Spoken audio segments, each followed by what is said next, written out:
dalam surat Al-A'raf ayat 199. Khudhil afwa wa'mur bil urfi wa'arid 'anil jahilin. Ini ayat yang sangat pendek tetapi menjadi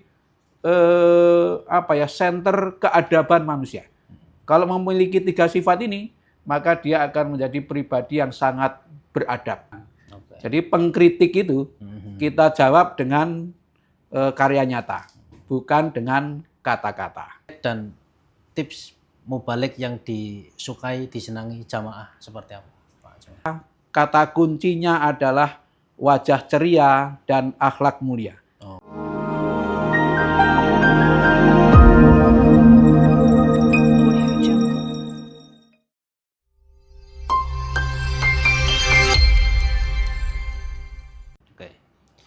Bismillahirrahmanirrahim. Assalamualaikum warahmatullahi wabarakatuh. Waalaikumsalam warahmatullahi wabarakatuh. Baik, teman-teman Bicaramu. Jadi kita ada program Bicaramu, Bincang Cabang Ranting dan Masjid Muhammadiyah. Jadi program ini diinisiasi oleh LPCR PM, Pimpinan Pusat Muhammadiyah. Ya tentunya untuk menyapa semua jamaah Muhammadiyah gitu. Ya kaitannya dengan bagaimana kemudian cabang, ranting dan Masjid Muhammadiyah bisa maju dan berkembang. Sudah hadir hari ini di tengah-tengah kita Pak Jumari dari Magelang. Beliau seorang dai, mubalik, penceramah gitu. Kayaknya setiap hari ngisi pengajian terus, Pak ya? Sepanjang ada jadwal. Sepanjang ada jadwal, baik. Sebelumnya kita sapa dulu Pak Jumari. Bagaimana kabar hari ini Pak Jumari? Alhamdulillah sehat walafiat. Baik. Jadi nanti kita akan ngobrol banyak dengan Pak Jumari terkait peran dai, mubalik, termasuk bagaimana kemudian warga jamaah Muhammadiyah itu mau menjadi seorang mubalik gitu. Jadi saya kira mungkin dari pengalaman dulu Pak Jumari. Jadi kapan kemudian kegiatan ini Pak Jumari mulai tekuni, lakukan gitu ya. Dan ya saya kira sekarang jamaahnya udah banyak gitu. Monggo Pak Jumari, kami persilahkan. Oke. Ya. Assalamualaikum warahmatullahi wabarakatuh. Waalaikumsalam warahmatullahi wabarakatuh. Mas Ganjar dan juga pemirsa yang saya banggakan, kita bersyukur kepada Allah termasuk bagian dari Persyarikatan Muhammadiyah. Karena lewat Persyarikatan Muhammadiyah inilah kita bisa menambah kebermanfaatan hidup kita. Nah, karena Muhammadiyah ini adalah gerakan dakwah, maka keberadaan dai, mubalik, dan juga pengajian itu merupakan sesuatu yang tidak bisa diabaikan. Merupakan sesuatu yang sangat penting. Bahkan almarhum Pak A.R. Farudin selalu menyampaikan kepada warga Muhammadiyah tentang betapa pentingnya keberadaan pengajian di Muhammadiyah. Tidak ada Muhammadiyah kalau tidak ada pengajian. Nah, maka seluruh pimpinan juga anggota Muhammadiyah itu mestinya ya menjadi orang-orang yang berjiwa dakwah, juga menjadi pendakwah. Gitu. Nah, maka saya belajar menjadi, kalau disuruh balik ya tidak lah, ya pengisi pengajian, ya dari yang kecil-kecil. Dulu kalau di sekolah SMA Muhammadiyah itu ada pengajian kelas. Kita latihan dari situ. Nah, tentu menjadi mubalik itu ya tidak bisa tiba-tiba. Ada kadang-kadang anak-anak muda kita itu merasa minder. Misalnya kalau menyaksikan mubalik-mubalik kita yang sudah kondang. Nah, saya sering mengatakan begini. Mubalik itu ya prosesnya dari mubalik kandang menuju mubalek kondang, itulah jam terbang. Nah, Oke. gitu Mas Ganjar. Ada rumusnya ya Pak? Kira-kira seperti itu. Nggak ada kan orang yang ujuk-ujuk Iya, hebat iya, itu nggak iya. ada. Pasti ada proses panjang yang dilalui ya. Iya, iya. Itu. Oke.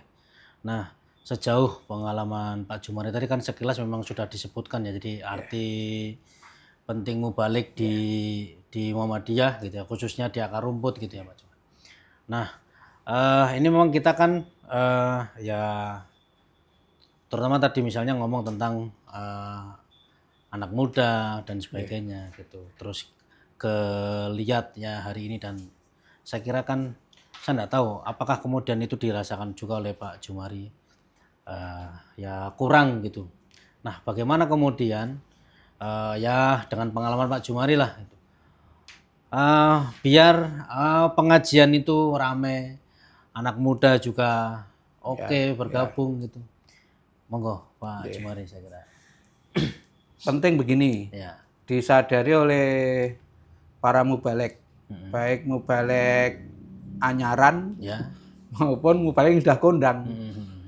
Itu kita berdakwah itu bukan di ruang kosong, Oke. tetapi pada masyarakat atau umat yang karakternya itu bermacam-macam. Ada yang kecerdasannya tinggi, ada yang biasa saja. Nah, kita harus memahami kondisi itu. Nah, saya kira kita sudah diberi pedoman oleh Al-Quran, surat An-Nahl ayat 125. A'udzu billahi minasyaitonirrajim.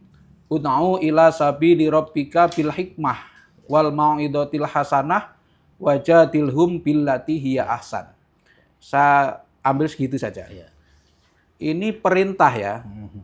Ud'u, serulah ila sabili rabbika, ke jalan Tuhanmu. Ini perintah untuk berdakwah. Kalau secara bahasa, ngunya itu ngu pendek. Ya. Kalau ngunya pendek berarti khitabnya mufrad. Artinya yang diperintah itu orang per orang. Iya, iya. Maka setiap orang yang pernah mendengar ayat ini atau membaca, berarti sudah punya kewajiban untuk berdakwah.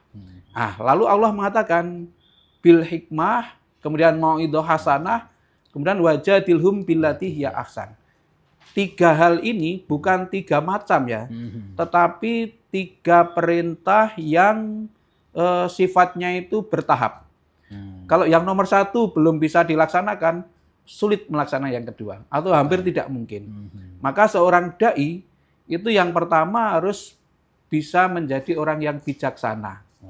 Orang yang bijaksana itu orang yang sebelum mengatakan sesuatu atau melakukan sesuatu memperhatikan perspektif orang lain.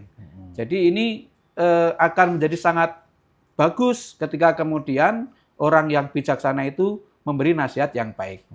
Kalau orang belum bijaksana, tidak akan bisa memberi nasihat yang baik. Apalagi ketika harus berdiskusi.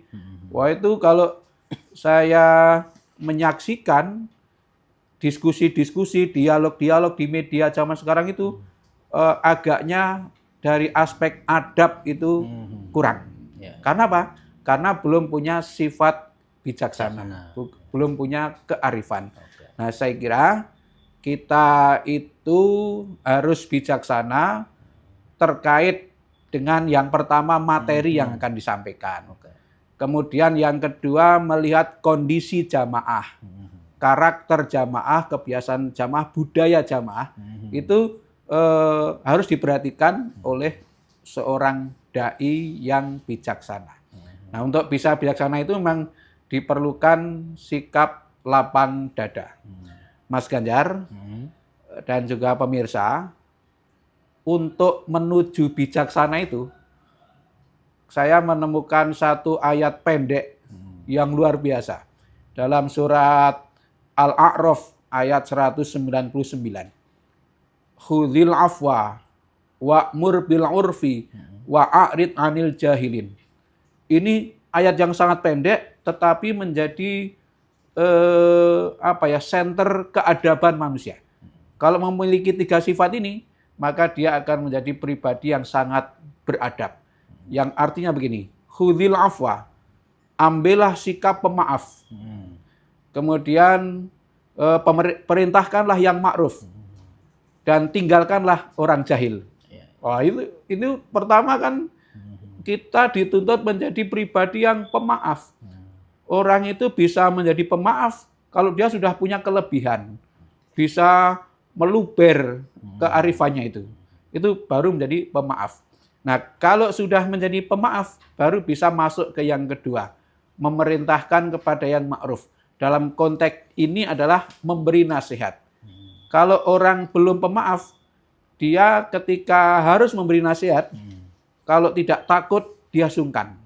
Tetapi kalau orang sudah pemaaf, ketika memberi nasihat, dia tidak sungkan, tetapi tetap sopan. Wah, itu keren. Nah, yang ketiga itu, wa'arid anil jahilin. Tinggalkanlah orang-orang jahil. Jadi memang kita harus membatasi diri. Siapa yang harus dilayani dan siapa yang tidak seharusnya dilayani. Nah, Al-Quran memerintahkan terhadap orang yang jahil, kita diperintahkan untuk tidak melayani dengan cara tetap menjaga kehormatan mereka itu. Nah, gitu. Jadi orang jahil itu ini Mas Ganjar, di antara kriterianya. Orang jahil itu orang yang hobinya berkeluh kesah. Jadi orang yang hobinya berkeluh kesah dan maido. Maido itu bahasa Indonesia apa? Apa? Maido itu menyalahkan orang lain atau menyacat. Ya. Menyacat itu apa ya? Ya nyacat gitu, nyacat. Menghadapi orang seperti ini, dan di Muhammadiyah selalu ada di mana-mana yang kayak gitu. Orang hobi mengeluh. Kalau orang hobinya mengeluh itu tinggalkan, jangan dilakukan. Sedangkan kepada yang hobinya nyacat, jawab dengan tindakan, bukan jawab dengan perkataan. Jadi pengkritik itu kita jawab dengan karya nyata, bukan dengan kata-kata. Nah, kemudian orang jahil yang kedua itu orang yang mulutnya ember. Apa-apa diomongkan, baik itu penting atau tidak. Nah, melayani orang seperti ini, kita tinggalkan dengan tetap menjaga kehormatan. Itu pedoman yang sudah diberikan oleh Allah ketika kita harus menjadi dai atau mubaligh, baik di Muhammadiyah maupun di luar Muhammadiyah. Oke, ya.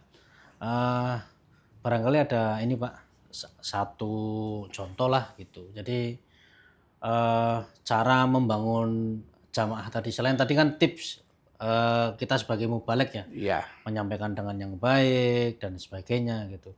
Nah, pengalaman Pak Jumari gitu, ya misalnya bongkar jamaah yang ngeyel-ngeyel misalnya gitu, atau kemudian ketemu dengan jamaah yang gampang kemudian dibangun gitu. Barangkali sharing cerita tentang itu Pak. Oke, jadi kita di Muhammadiyah menemui atau menjumpai berbagai macam karakter jamaah atau pengelola pengajian. Itu bermacam-macam. Pengalaman yang rata-rata itu mubaligh di Muhammadiyah itu seperti sopir angkot. Nah, sopir angkot itu kan kalau penumpang sudah penuh baru berangkat. Nah, mubaligh Muhammadiyah biasanya rata-rata gitu datang lebih dulu. Sementara jamaahnya belum datang. Bahkan kadang panitia belum datang. Ini pengalaman menarik di Muhammadiyah. Beda dengan NU. Kalau NU itu seperti sopir bis gitu. Nah, jadi penumpangnya sudah siap, sopirnya baru datang. Kadang sopirnya telat juga gitu. Nah, itu bedanya dengan kita. Nah, disinilah letak kita harus sabar, tabah, bijaksana, menjadi mubaligh Muhammadiyah. Kemudian yang lebih penting lagi adalah kawan-kawan yang mengelola jamaah pengajian. Itu saya selalu menekankan supaya pengelola itu betul-betul menyiapkan sejak awal. Jangan sampai jamaah sudah datang, tetapi tempat dan lain-lain belum siap. Nah, fasilitas itu sangat penting, termasuk sound system. Sound system yang tidak beres itu mengganggu mubalek di dalam berceramah. Nah, maka semua fasilitas yang sifatnya fisik itu harus betul-betul disiapkan. Kemudian yang kedua, menghargai mubalek. Dalam arti disapa, disambut dengan sebaik-baiknya. Jangan mubalek tidak pernah dikarohke. Kadang-kadang datang ya terserah, tidak ya terserah. Itu sering terjadi di Muhammadiyah. Maka penting misalnya ya, seminggu sebelum jadwalnya itu dikarohke. Saya tanya dan sebagainya. Disapa itu sudah bagian dari memuliakan dan menghargai mubalek. Kemudian yang ketiga, jamaah harus memastikan, bukan jamaah, tapi pengelola. Pengelola harus memastikan bahwa panitia atau pengelola itu datang pertama dan pulang yang terakhir. Bukan sebaliknya, Pak ya? Bukan. Jadi pulang terakhir itu penting. Iya. Pulang terakhir penting. Jangan sampai ada jamaah tersisa karena sakit. Sampai tidak ketahuan kan berbahaya. Dulu pernah di Muntilan ya, di tempat saya.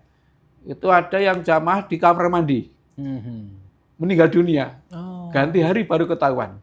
Nah, pengalaman yang seperti ini kan tidak boleh terjadi lagi. Maka harus ada panitia atau pengelola dalam hal ini yang menjadi semacam penyapu ranjau.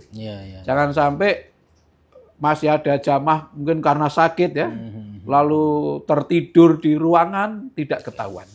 Nah, ini hal-hal yang secara teknis sangat penting, tetapi kadang-kadang kurang mendapatkan perhatian. Maka saya mengajak siapapun yang menjadi pengelola pengajian Muhammadiyah harus memperhatikan aspek-aspek yang kelihatannya sangat teknis, tetapi sangat menentukan keberhasilan dari pengajian itu. Ya, saya kira gitu, Mas Ganjar. Pak Jumari kan pengajiannya kan banyak nih, jadwalnya sudah banyak. Ya ada yang saya nggak punya jadwal. Saya nggak pernah menyanggupi di jadwal rutin, nggak punya. Nggak pernah? Nggak pernah. Tapi kan mestinya ada satu pengajian yang sudah bertahun-tahun yang kemudian diopeni gitu, Pak. Barangkali bisa disebutkan gitu, Pak, satu atau dua pengajian yang sudah diopeni dari sejak tahun kapan, kemudian jamaahnya berapa gitu. Kalau saya itu bukan ngopeni pengajian. Hanya saya berpartisipasi dalam pengajian, baik sebagai kadang penceramah, kadang saya pendengar gitu. Nah, karena saya orang Magelang, maka saya contohkan ya di Magelang. Di Magelang ini pengajian tidak hanya Ahad pagi. Jadi jamaah bisa memilih. Memilih setiap hari itu ada dari jam 6 sampai jam 7. Khususnya di sekitar cabang Muntilan, cabang Mungkit, cabang Mertoyudan, itu tinggal pilih orang mau ngaji itu. Dan saya kalau sebagai mubalek itu kadang-kadang juga agak susah. Karena apa? Jamaah itu sering datang kemana-mana. Sehingga jamaahnya itu saja. Saya tanya, Bapak Ibu kok rajin ngaji kemana-mana gitu. Kalau saya bisa ngaji itu malah bisa sehat gitu. Soal ilmu disampaikan berulang kali nggak masalah. Kata beliau seperti itu. Nah, kemudian saya juga kalau tidak pas ngisi pengajian, saya hadir ikut sebagai peserta. Maka tidak boleh kita karena sudah jadi mubalek terus nggak mau ngaji. Kita juga harus mau menambah ilmu. Di Magelang ya jamaahnya rata-rata ya ada yang sampai 1.000, ada 1.500-an, ada yang 700-an ya, sekurang-kurangnya 500-an. Itu jamaah pengajian yang tadi setiap hari ada itu. Dan saya selalu menyampaikan kepada pengelola jamaah pengajian, itu pengajian Anda sukses. Kalau infaknya sekurang-kurangnya sudah 1 juta. Oke. Kalau infaknya belum 1 juta, belum sukses. Oke. Aduh, ranting saya kurang dari 1 juta. Untuk memacu. Iya. Tadi kayak kalau Magelang kan jamaahnya oke. Tapi pernah punya pengalaman nggak? Jadi ngisi jamaahnya sepi, terus bahkan yang tadi Pak Jumari katakan itu sudah datang duluan, jamaahnya belum gitu. Pernah? Oh, saya tidak pernah mengeluh, tidak pernah menyesali, baik jamaahnya sedikit atau banyak, enggak masalah. Bahkan pernah, Mas, saya sudah datang malam-malam ke suatu tempat yang mengundang, jebulnya ditunda. Kecelek ditunda. Tapi waktu itu masih zaman agak jahiliyah ya. Iya. Jahiliyah itu agak lama sekali. Sehingga alat komunikasi belum semudah sekarang. Tapi seperti itu kan tidak boleh mengeluh ya. Kita jalani dengan santai saja. Oke.